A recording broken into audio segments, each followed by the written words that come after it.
Bienvenidos a un nuevo capítulo de Shot Financiero. Hoy con nosotros Carlos Fernández Valdovinos. Nació el 9 de febrero de 1965 en Asunción, Paraguay. Es licenciado en Economía por la Universidad Federal de Paraná, máster en Economía en la Universidad de Illinois y posteriormente completó el doctorado en Economía en la Universidad de Chicago en 1999. Se desempeñó como funcionario del Banco Central del Paraguay, jefe de sección de programación monetaria, asesor del gerente de estudios económicos y gerente de estudios económicos. Luego se trasladó al Banco Mundial en Washington, fue economista senior para la Argentina entre el 2004 y el 2006. Posteriormente, en el Fondo Monetario Internacional, prestó servicios como economista senior para los departamentos de África, de Europa y del hemisferio occidental. En el 2013 asumió la presidencia del Banco Central de Paraguay hasta agosto del 2018. Luego fue nombrado miembro del directorio del Banco Basa, ejerció varios cargos académicos, se desempeñó como docente en Paraguay, ejerció la enseñanza en la Universidad Nacional de Asunción y Universidad Católica Nuestra Señora de la Asunción, y en la Argentina en la Universidad de San Andrés y en Estados Unidos en la Universidad de Georgetown. En junio del año pasado fue designado por el presidente Santiago Peña como ministro de Hacienda en el nuevo gobierno de Paraguay. Hoy, un lujo con nosotros, Carlos Fernández Valdovinos.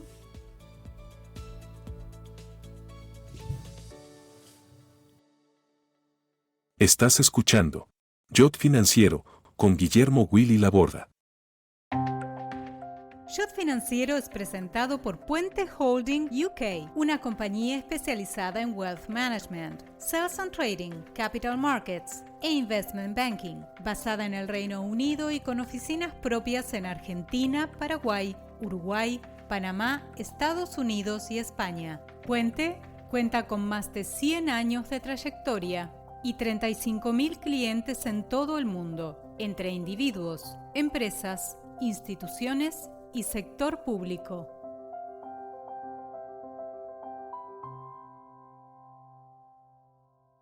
Y ya estamos conectados con Carlos Fernández Valdovinos. Carlos, un gusto tenerlo aquí con nosotros en Shot Financiero. Gracias por su tiempo.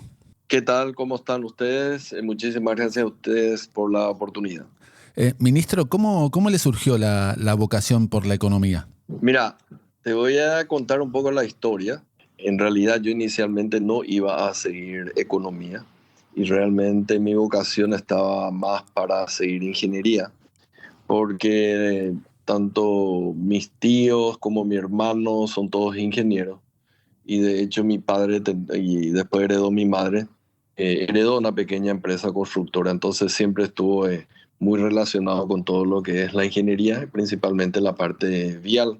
Y cuando aplico para ir becado a Brasil, ¿verdad? Porque tenía, creo que el currículum, las notas, finalmente por un desentendimiento de una entrevista que era obligatoria y que yo finalmente no me fui, terminé no recibiendo la beca que creía que académicamente me correspondía, lo cual representó una gran frustración para mí, porque iba a ir a estudiar ingeniería al lugar donde quería en Brasil. Una vez que pasó eso, realmente me tenía tan frustrado que estuve hablando con unos amigos y me dijeron, vení, ahora hace economía. Y finalmente ese año, que era mi segundo año de universidad acá en Paraguay, terminé siguiendo tanto economía como ingeniería. Ajá. Pasó todo un año hasta que en diciembre tenía que aplicar nuevamente aquella beca que había perdido de Brasil. Y esa vez dije, bueno, tanta fue la frustración con el intento que hice de ingeniería que decidí aplicar para ir por una beca para estudiar en Brasil economía. Entonces, básicamente, de ese tropezón o esa decepción grande que tuve para seguir ingeniería es que accidentalmente empiezo a seguir economía. Y como le digo a la gente, yo no sé cómo me hubiese ido como profesional ingeniero, creo que bien, pero no me puedo quejar para nada cómo me ha ido como economista en esta vida. Así que Ninguna duda.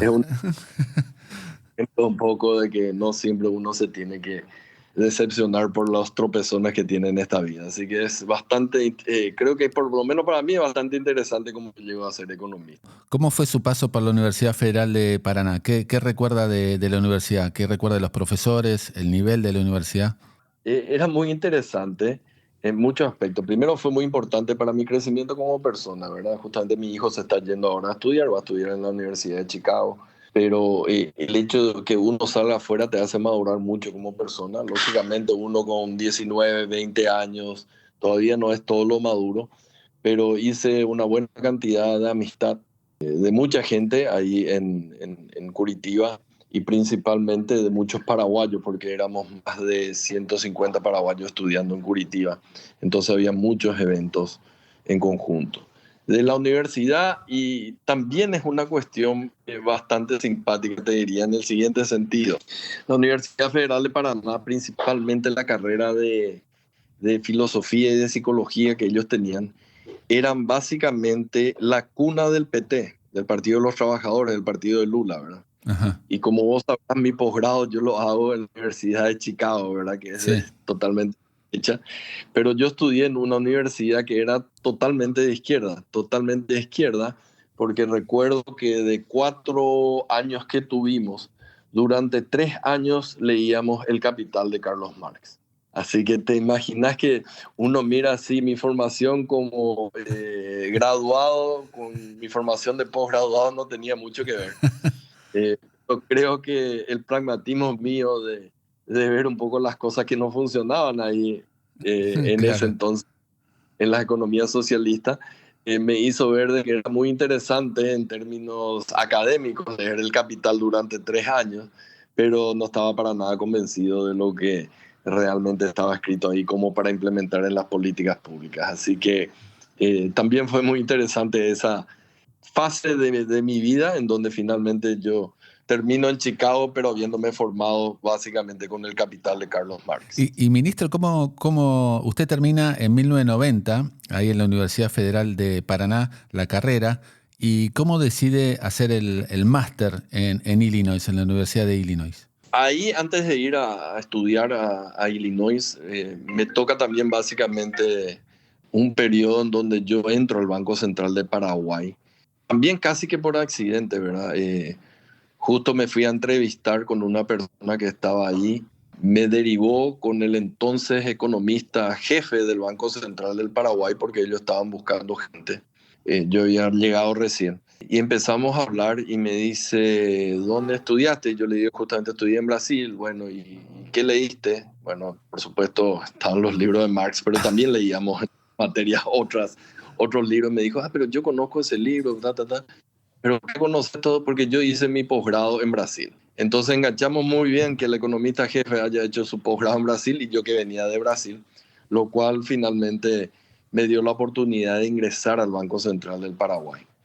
Y en el Banco Central del Paraguay, esta misma persona tenía como profesor a alguien que formó mucha gente tanto en Paraguay como en Brasil, que era el profesor Werner Baer. Y él empezó a abrir las posibilidades de que los paraguayos empiecen a ir a hacer su maestría en la Universidad de Illinois en Urbana-Champaign. Y de hecho yo fui el primero, era un nuevo programa de becas que tuvo el Banco Central del Paraguay, y junto con otro colega que fue a la American University, yo que fui a hacer la maestría en Urbana-Champaign, fuimos los 2 primeros que salimos a hacer una maestría pagada por el Banco Central de Paraguay. Yo gracias a ese convenio de palabra que teníamos con este profesor de Urbana. Entonces eso me abrió la oportunidad realmente de, entre comillas, enderezar un poco mi pensamiento económico, por lo menos lo académico, hacia cuestiones más de derecha y no quedarme tanto con las lecturas de Carlos Marx. Y Carlos, bueno, concluye usted la maestría en economía en el 94 y ahí me imagino que inmediatamente se vuelca al doctorado en economía ya en Chicago, ¿no? ¿El ingreso a Chicago, la aceptación le costó mucho? ¿Fue duro ingresar a Chicago? A ver, antes de eso te diré, yo tenía una obsesión y realmente me puse como meta, tenía que irme a la Universidad de Chicago y básicamente fue la única universidad que apliqué para el doctorado. Ex post yo digo que yo fui un loco porque no puedo aplicar a un solo lugar. pero apliqué a esa universidad para hacer el doctorado. Y ahí en ese entonces la carta de recomendación de los profesores de Illinois, pero con una gran presión.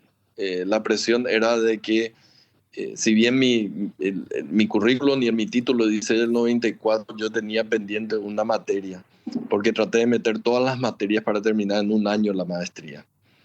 Algo que se hace en un año y medio, incluso alguna gente hace en 2 años. Yo me puse como meta, voy a meter en un año todas las materias de la maestría excepto una, ¿verdad? Y jugándome a que me aceptaba el doctorado y que una materia de Chicago iban a validarme para la maestría de Illinois. Pero yo empiezo Chicago en el 93, básicamente, no en el 94, que es cuando me dan mi título. Ah, ok. ¿Cómo fue? Mira, te diré que apliqué, hice el GRE, mandé. Y me acuerdo muy bien que era un día extremadamente frío, que era hasta finales de enero, ¿verdad? Y uno aplica a comienzos de enero. Y recibo una carta de la Universidad de Chicago y yo digo, me olvidé de mandar un documento, digo. Me olvidé de mandar un documento, quién sabe qué me están pidiendo para que vuelva a reenviar. Abro la carta y era la carta de aceptación, que creo que la recibí muy... Me quedé sentado y yo no podía creer, pero me acuerdo de esta imagen sentándome en la escalera donde estaban los casilleros de los correos que recibíamos y me quedé pensando así, wow, qué momento. Lo conseguí. Me imagino Pues, que por ahí guarda la carta de recuerdo. ¿Guardó la carta de recuerdo? Sí, tengo, justamente voy a poner justamente con la carta de mi hijo, que también va a Chicago, ahora él se va a la undergrad, entonces tenemos las 2 cartas. Qué bueno, Pero qué lindo ese momento también con el hijo. Súper. Pero cuando la gente me pregunta, che, ¿cómo hiciste para entrar? Esa es una pregunta interesante, pero la pregunta relevante, le digo, me tenés que preguntar cómo terminaste Chicago, ¿verdad? Porque muchas veces no es fácil entrar, pero es realmente muy difícil terminar en Chicago, ¿verdad? Por el estilo que tienen ellos, o que tenían por lo menos en mi época, en el cual después del primer año un 50% te daban las gracias y te decían hasta luego. Sí. Entonces, sí, realmente la pregunta relevante es ¿cómo terminaste? Y la respuesta que yo le doy siempre a la gente, y la verdad que no sé. Me parece que se equivocaron. Yo no quiero ni ver los resultados del core, ni mi examen nunca quise ver, por ahí se equivocaron, pero bueno, me pusieron PhD Pass en el core, entonces seguí nomás la carrera hasta terminarla. Sí, acá en este podcast Shot Financiero hemos entrevistado a varios graduados del doctorado en la Universidad de Chicago y todos relatan eso, que ingresar no era tan difícil, sino terminar era lo difícil. Fernando Álvarez, Claudio Irigoyen, bueno, y más anteriores a su paso por Chicago, Pablo Guidotti, etcétera. Sí, mucha gente. Usted sí tiene mucha gente, ¿verdad? Fernando, de hecho, fue uno de mis asesores para la tesis. Pero Paraguay era un caso único y de hecho hasta el momento del Departamento de Economía fue el único de salir. Después hubo gente que ya empezó a salir de la Harris, de la Escuela de Políticas Públicas. Y bueno, somos un país chico, pero siempre le digo a la gente, bueno, ya es hora de que vengan otros más que terminen saliendo de Chicago, porque ya Paraguay, con la situación económica y demás, ameritamos tener más gente con doctorado, no solamente de Chicago, sino de las mejores universidades que hay en el mundo. Sin dudas. Y Carlos, ¿qué profesores recuerda de su paso por el doctorado en la Universidad de Chicago? Muchísimos. Uno más duro que otro. Pero voy a empezar con los que finalmente me dieron el impulso para echarme de la universidad, dándome el título de doctorado, que era Robert Lucas, que estaba como chairman, Larry Shasta, ambos ya fallecidos, y Fernando Álvarez, realmente estuvo conmigo, no sé si eran sus inicios, pero era más o menos el comienzo. Ahora tiene una fantástica carrera en la Universidad de Chicago. Él también estuvo en mi comité, me acuerdo de ellos muy bien. Y lógicamente sería injusto no recordar todos los que pasaron y nos enseñaron, muchos de ellos premios Nobel, como Heckman, como Becker, gente que no recibió premio Nobel, pero me marcó mucho a mí, porque realmente Chicago es muy demandante, muchas veces muy teórico, y lo que vimos, por ejemplo, con Carlos Beck, que era mucho de estabilización, y yo trabajando en el Banco Central me fascinaba esa clase de estabilización de las economías, ¿verdad? Cuando pasaban de hiperinflación a niveles de inflación más bajo y se veía cuál era el efecto en precio de un ajuste. en el PIB, etcétera, también me marcó mucho la clase de Carlos Beck. Entonces, muchas clases que es imposible nombrar a todos, pero yo creo que cada uno de ellos te marca y te marca algo que me parece sano, ¿verdad? Por el tipo de experiencia que te da Chicago, en donde era muy competitivo. Y bueno, esa competitividad te servía mucho para la vida después, en el sentido de ser realmente disciplinado, de esforzarte al máximo, pero siempre siendo competitivo, pero de buena manera con tus colegas. Eso me marcó mucho. Mm. Y ni qué decir, como yo dije siempre a mis amigos, les decía, cuando me preguntaba cómo es Chicago, yo le decía, pensá en la cosa más difícil que te ocurrió pasar. Y se quedaba pensando, ya está, no pensá otra vez. Y ya está, me decían, la cosa más difícil que me ocurrió en la vida. Bueno, esto es por lo menos 5 veces peor de difícil, de eso que te va. Y eso yo lo mantenía y digo, hasta el año 2006 yo mantuve ese ejemplo. ¿Y qué pasa en el 2006? Me va a decir, y nació mi hijo, porque realmente ser padre y tener hijos realmente es bastante más difícil que estudiar en la Universidad de Chicago y terminar el doctorado. Sí, sí, sin duda requiere más tiempo y responsabilidad también. Realmente Chicago es fantástico, te forma carácter, ¿verdad? Porque es bastante difícil, pero creo que es absolutamente fascinante y yo no veo ninguna otra universidad como esa. ¿Recuerda, se hizo muchos amigos en la carrera, Carlos? Sí, hasta ahora estamos, algunos se fueron a la parte académica, otros estuvieron un poco más en políticas públicas, pero mira, eso es básicamente como el colegio. Muchas veces no estamos en contacto en el día a día, pero cuando nos encontramos o nos encontramos a través de las redes, ¿verdad? Rememoramos realmente esos años que pasamos por la universidad. De hecho, mi roommate, que es Víctor Lima, Víctor está todavía como un codirector de los undergrad de la carrera de economía. Entonces lo suelo ver porque a mí me tocó también la posibilidad de ir a enseñar en la escuela Harris durante 3 años. Hasta asumí esta responsabilidad acá en el ministerio. Ya no pude ir, entonces pude seguir viendo a gente de Chicago, en Chicago, justamente cuando me iba. Y después nos encontramos a veces en las reuniones anuales del Fondo Monetario o en alguna otra reunión hacia Europa. A veces nos cruzamos con varios de ellos, pero seguimos en contacto no frecuente, pero sí cada vez que nos encontramos rememoramos estos tiempos. Carlos, una vez que completa el doctorado, me imagino que ahí, bueno, la duda típica que le surge a cada uno que cuando termina el doctorado, me imagino es ¿para qué rumbo elige su carrera? Si rige academia, organismos internacionales, Wall Street o función pública. ¿Tuvo usted alguna duda o ya tenía como vocación volver a Paraguay, a la función pública? Yo la tenía muy claro cuando terminé y tan claro tenía que mi objetivo principal después de terminar el doctorado era comer asado paraguayo y comer chipaguazú. Entonces para mí no hubo ninguna posibilidad de duda de quedarme en Washington o de quedarme en la academia. O sea, mi foco era venir a Paraguay, ¿verdad? A lo mejor no era lo más racional, pero te voy a explicar un poquito después qué es lo que yo pensaba. Pero sí, yo la tenía claro que tenía que volver a Paraguay. Siempre tuve un poco de vocación de esta parte, vamos a llamarle política, ¿verdad? Porque ni siquiera era volver a Paraguay para el sector privado, sino era venir al Banco Central.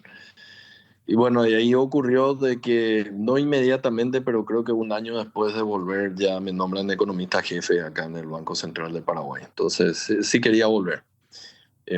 Básicamente yo veía una oportunidad en Paraguay de realizar cambios y de marcar, digamos, con mis ideas, con mi iniciativa, el rumbo económico que teníamos.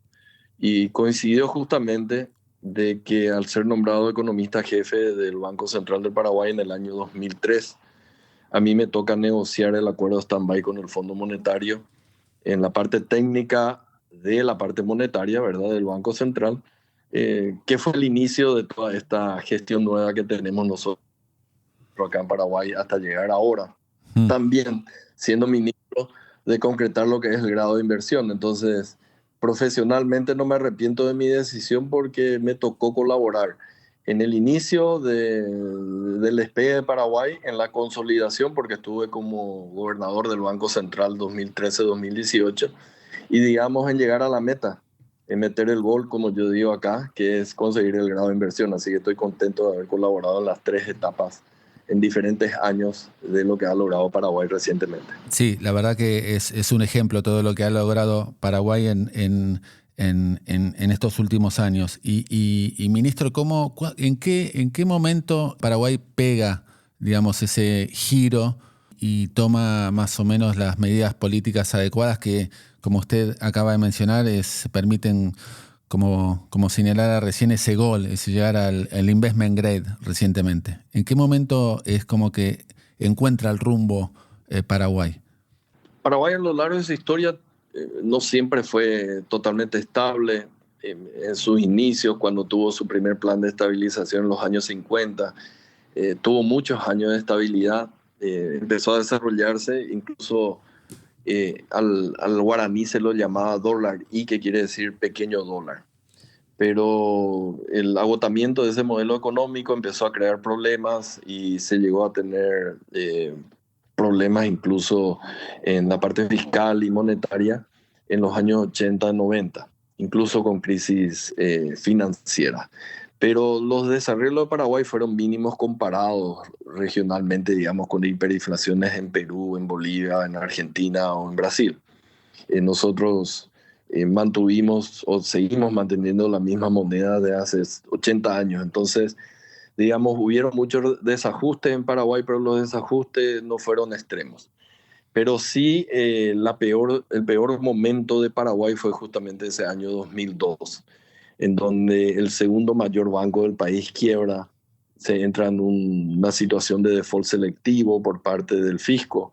Y finalmente, un nuevo gobierno en el año 2003 finalmente se convence de los que estábamos en la parte técnica de la necesidad de un acuerdo con el Fondo Monetario Internacional. Entonces se firma un acuerdo con el Fondo Monetario Internacional que es aprobado en diciembre del 2003, y creo que ese es más o menos el inicio de lo que sería el despegue de la economía paraguaya como se lo conoce actualmente, ¿verdad? Como de nuevo, nunca tuvimos un desajuste tan grande, pero fue el peor momento el año 2002 y a partir de 2003 se empieza a despegar la economía paraguaya.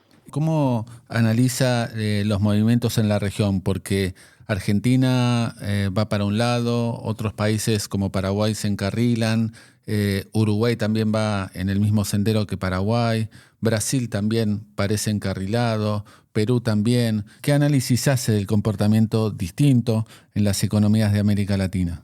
Mira, te voy a contestar con algo que repetimos con el presidente generalmente acá. Siempre nos pregunta, y bueno, ¿qué tal el vecindario? Que el vecindario es complicado, que Argentina es muy volátil. Mismo Brasil, ¿verdad? Brasil ahora está mejor, pero hay que acordarse que con Dilma Rousseff tuvo el peor periodo recesivo durante décadas, ¿verdad? Si uno mira los números macro. Sí. Y siempre dicen de que la región es bastante complicada y nosotros decimos, sí, somos conscientes que la región es bastante complicada, compleja, volátil, pero la región ha sido bastante difícil, volátil, compleja durante los últimos 200 años.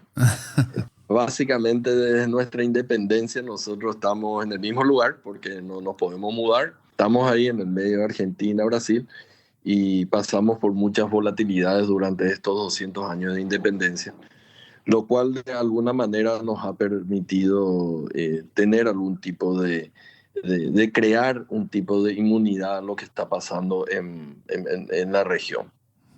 Y más desde que realmente Paraguay empieza a ser Paraguay, como se lo conoce actualmente, es que empezamos a hacer lo siguiente. En una época nosotros bailábamos tango, en otra época bailábamos samba, y a partir de que Paraguay se consolida macroeconómicamente, ahora sí ya podemos bailar nuestra polka.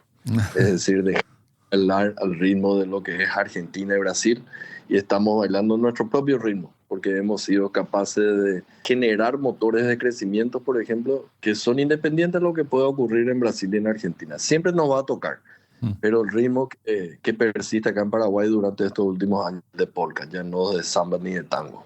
Carlos, en el caso suyo, tiene el doble activo de haber estado en el Banco Central y ahora en el Ministerio de Economía. Obviamente, hay cosas que son obvias, como la independencia del Banco Central, pero qué importante que Paraguay lo haya entendido y aplicado, ¿no? Sí, eso te permite trabajar coordinado, no quiere decir subordinado, ¿verdad? Por parte del Banco Central conmigo, ¿verdad? Porque el principal defensor de la independencia del Banco Central está acá en el Ministerio de Economía, justamente. Entonces, ellos pueden trabajar tranquilos lo que le corresponde, que es el control de la inflación, y en el caso de Paraguay, por la estabilidad del sistema financiero, porque la superintendencia está ahí. Y nosotros nos encargamos acá de todo lo que es ya una política más de economía, de crecimiento, sin necesidad de molestar al Banco Central. Y lógicamente, gracias a todos los desarrollos que tenemos, ni se nos cruza por la cabeza, ¿verdad?, ir a pedir financiamiento al Banco Central o depender de ahí, porque realmente hace poco salía una nota que me pareció muy lindo el titular, aunque parece bastante agresivo. Paraguay le sobran dólares, decía. Y realmente la cantidad de gente que viene en el sector privado es enorme, y el crecimiento de financiamiento para Paraguay al fisco hace de que sea innecesario ni siquiera pensar en recurrir al Banco Central. Una situación que creo que es envidiable por parte de muchos países de la región. Carlos, en este fenomenal crecimiento y proceso de reformas en Paraguay, la próxima estación es el ingreso en la OCDE. Cuando llegamos nosotros al grado de inversión, ¿verdad?, a mucha gente le dije, señores, un poco para explicar, esto es básicamente como para llegar al mundial. Estamos en una élite de países que van a jugar el mundial, y esto, digamos, esto no es el fin, no es la meta. Al contrario, este es el inicio de una nueva carrera que es mucho más demandante, mucho más desafiante, y es donde vamos a tener que seguir haciendo las cosas bien que estábamos haciendo y corregir algunas cuestiones que tenemos. Y necesitamos en nuestra nueva carrera tener justamente nuevos objetivos. Yo creo que por la parte de las otras calificadoras no me voy a obsesionar, pero van a venir nuevamente con el grado de inversión. Y tocaste un tema que justamente está en nuestro proyecto, que es avanzar para ser miembro pleno de la OCDE, justamente. Entonces, sí es una de las tantas, de los tantos objetivos que tenemos en este nuevo partido que empezamos a jugar. Ministro, si tuviera que dar un consejo a un X país sobre cómo llegar y cómo... Me refiero al proceso de estabilización, obviamente lo que ya hablamos de independencia del Banco Central. ¿Qué consejo le daría a un país que si quiere pasar del ostracismo o de la volatilidad económica a ser ya un país apto para la inversión y candidato a ingreso a la OCDE? ¿Qué camino debería hacer cualquier país? Te voy a dar una palabra que creo que le caracteriza a Paraguay. La palabra es resistencia. Como dije en esa entrevista que te mencioné anteriormente, yo dije, esta no es una carrera de 100 metros, esta es una maratón de 42 kilómetros. Entonces, la gran virtud de Paraguay es que ha sabido mantener, depende de cuando uno quiera mirar, pero vamos a hablar de los últimos 20 años, es que durante 20 años nosotros mantuvimos consistencia en la implementación de políticas, y finalmente llegamos, digamos, a lo que queríamos, que era la cuestión de llegar al grado de inversión. A diferencia de otros países, ¿verdad? Y no quiero referirme, pero creo que vos conocés también tu propio país. Sí, obviamente. Y que muchas veces se arranca y se para, se arranca y se desvía. Entonces la cuestión de consistencia en las políticas yo creo que es fundamental para que un país llegue a esto. Yo siempre digo, acá no va a haber un gobierno que te haga todo. Acá cada gobierno va a tener que colocar unos cuantos ladrillos en la construcción de esta casa que se llama Paraguay. Y ojalá que nosotros pongamos muchos ladrillos. Creo que durante este primer año de gestión estamos colocando muchos ladrillos en esa casa. Pero va a terminar, no podemos hacer todo, y tiene que venir otra gente a continuar siguiendo construyendo la casa. Entonces, eso es lo importante para cualquier país. la consistencia, la resistencia durante mucho tiempo y a través de los diferentes gobiernos de políticas que tienen que ser políticas de Estado, a diferencia de políticas de gobierno, porque la política de Estado trasciende los diferentes gobiernos y eso fue fundamental para Paraguay. Ministro, últimas dos preguntas. Ya le agradecemos su tiempo porque realmente es un lujo para nosotros. La primera de esas dos es ¿qué economistas, ya sea del campo académico o aquellos que accedieron a la función pública de América Latina, a usted lo deslumbraron? Wow, esa es bastante... Yo creo que mucha gente tuvo su influencia en la manera de pensar. Yo siempre, por más que finalmente podría desvirtuarse en su momento, yo creo que las ideas que implementaron todos aquellos que vinieron en los años 90, cuando trataron de hacer algunos programas de estabilización, fueron importantes un poco para que yo empiece a agarrar conciencia de lo importante que es la estabilidad macroeconómica, y ahí te puedo citar cualquiera de los que hicieron el Plan Real en Brasil, o incluso lo que dentro de sus efectos tenía el plan de convertibilidad también en la Argentina. Pero yo siendo más que académico, alguien que estuvo en la parte de políticas públicas, yo me fijaba mucho en los inicios de mi carrera qué se estaba haciendo para lograr la estabilidad de los diferentes países. Y sí, a lo mejor no coincido ahora en el 100% de las cosas que se hicieron en ese momento, pero creo que me marcaron. Y justamente desde que llego al Banco Central con otra gente, estuvimos viendo de que Paraguay se estaba quedando atrás, ¿verdad? Porque estas son reformas de los años 90 y nosotros empezamos recién con la estabilidad macroeconómica a partir del año 2003. O sea, pasamos todo el año 90 mirando y aprendiendo de las diferentes experiencias de los países, cómo ellos iban atenuando. Y algo muy importante que aprendí en esa época y que hasta ahora lo tengo bien presente. Muchas veces se quiere, principalmente en estos cargos, realizar una diferenciación o crear un distanciamiento entre lo político y lo técnico. Y nosotros los técnicos podemos tener muy buenas ideas, pero yo creo que lo importante es tener la capacidad de implementar las ideas que uno tiene, porque si no se queda uno en un muy lindo informe, en un muy lindo reporte y no tiene esa capacidad realmente de causar el impacto que depende realmente de política. Entonces tenemos que tener esa virtud de trabajar con la clase política como complemento de las ideas técnicas que tenemos, y yo siempre agradezco, principalmente ahora, todas las reformas que estuvimos pasando gracias a la clase política. Entonces, eso es algo también que observaba y me marcaba cómo se podían implementar los planes de estabilización, pero apoyado por una clase política, que no siempre tenemos que criticarla, sino tenemos que destacar sus virtudes también cuando apoyan a los técnicos la implementación. Como le decía a mis alumnos de Chicago, yo creo que muchas veces todo el mundo sabe qué hacer, digamos, qué hacer, cortar el déficit, no recurrir al Banco Central, pero no todo el mundo tiene la capacidad de saber cómo hacer, es decir, cómo llegar a implementar las ideas técnicas que uno tiene, y ahí tenemos que trabajar con los políticos. Claro, acá tenemos en Argentina una expresión para eso que usted me está relatando, que es no hay que quedarse solo en el Excel, ¿no? Sino que hay que poner en práctica el Excel, ¿no? Y bajar el Excel a la realidad, ¿no? Sí, así mismo. Y también hay que, mira, o sea, estamos entre seres humanos y por lo menos aquellos que creemos en la democracia te pone ese Congreso que tenés. Y te puede gustar o no, pero tenés que trabajar con ello porque es parte de la democracia, fueron electos. Y ni los técnicos mueren ni los políticos mueren. Hay que empezar a trabajar todos juntos, porque si no nos quedamos en la teoría, en el Excel, como dicen ustedes, y no vamos a llegar a implementar, y realmente solamente con la implementación de las políticas es que uno tiene impacto en la gente, que es lo que finalmente importa para las políticas públicas. No para tener un lindo número en un reporte del Fondo Monetario, del Banco Mundial, del BID, sino para realmente llegar a la gente. Eso es lo importante y fundamental en las políticas públicas.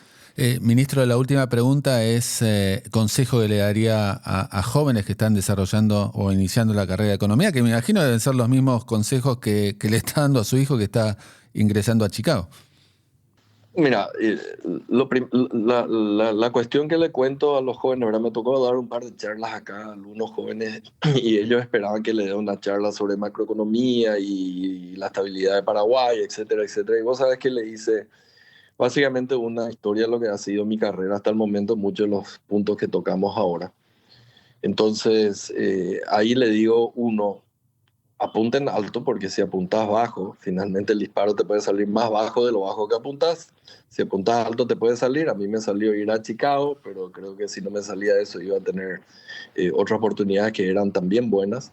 Uno tiene que soñar de que puede llegar, porque así uno va a trabajar para llegar a ese lugar. No todo es una cuestión de suerte. Y en segundo lugar, en este camino de la vida te vas a caer o te pueden ocurrir cosas inesperadas. A mí me pasó de que me rechazaron una beca donde iba a seguir ingeniería y termino hablando contigo y haciendo este podcast, ¿verdad? Gracias, que me fue muy bien en una carrera que empecé casi que por accidente, que es la carrera de economía. Entonces, en la vida no importa cuántas veces te caes, sino cuántas veces te levantas. Eso va a ser fundamental, porque en la vida van a haber miles de tropiezos y vamos a tener que levantarnos y continuar. Clarísimo. Ministro, no sabe lo importante y el lujo que es haberlo tenido en nuestro podcast Yacht Financiero. Le mandamos un gran abrazo. Lo felicitamos por todo todo Paraguay, por todo el camino que han emprendido. Y de ya saludos a su hijo, que seguramente le va a ir bien con el sendero que usted le ha marcado. Muchísimas gracias por tu concepto y bueno, seguimos en contacto para cuando quieran. Con gusto vamos a estar por Buenos Aires y por ahí tenemos otra oportunidad de seguir charlando. Un honor. Gracias, Carlos. Dale, muchísimas gracias a ustedes. Hasta la próxima. Propósito, actitud, resultados. Liderazgo modo Geneia.